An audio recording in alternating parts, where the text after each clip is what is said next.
दोस्तों आज के इस वीडियो में हम बात करने वाले हैं एडजेक्टिव और एडवर्ब के बारे में।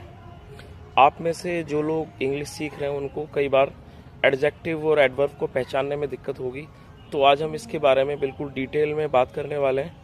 दोस्तों एडजेक्टिव का मतलब होता है ऐसा कोई भी शब्द जो किसी वर्ब की विशेषता के बारे में बताए, और एडवर्ब का मतलब होता है ऐसा कोई भी शब्द जो किसी वर्ब मतलब कि क्रिया की विशेषता के बारे में बताएं। तो चलिए दोस्तों इसको डिटेल्स में जानते हैं। अब जैसे कि मान लीजिए एक शब्द है ऑनेस्ट, HONEST। दोस्तों ऑनेस्ट जो है वो एडजेक्टिव है, और यदि आप ऑनेस्ट के साथ LY को ऐड कर देंगे ऑनेस्टली, वो हो जाएगा एडवर्ब। अब जैसे मान लीजिए वाक्य है राजू ईमानदार है, राजू इज ऑनेस्ट।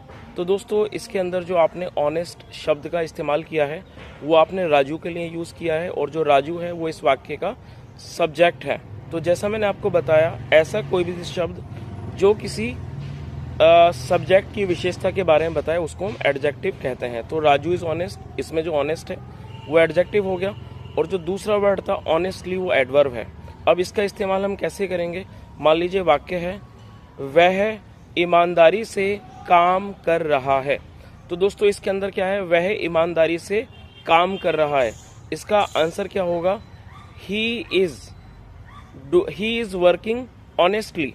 तो दोस्तों ऑनेस्टली का मतलब हो गया ईमानदारी से, जो कि एक एडवर्ब है। तो यहाँ पर जो हमने इस शब्द का इस्तेमाल किया है ऑनेस्टली, वो किस चीज़ की खासियत बता रहा है, किस चीज़ के बारे में बता रहा है? वो इसके अंदर जो क्रिया है वर्किंग, उसके बारे में बता रहा है। तो आपको इस वर्क को समझना है। ऐसा कोई भी शब्द जो किसी व्यक्ति के बारे में बताए, उसकी अच्छे गुण या बुरे गुण के बारे में बताए, उसको एडजेक्टिव कहा जाता है। और ऐसा कोई भी शब्द जो किसी क्रिया की विशेषता बताए उसको एडवर्ब कहा जाता है। तो दोस्तों अब मैं आपको एक वाक्य देता हूँ, आप उसको ट्रांसलेट करें, कमेंट में बताएं। वाक्य है वह चतुराई से इस काम को कर रहा है। तो दोस्तों यहाँ पर आपको एडवर्ब का इस्तेमाल करके इस वाक्य को ट्रांसलेट करना है, और आप हमें कमेंट में बताएं।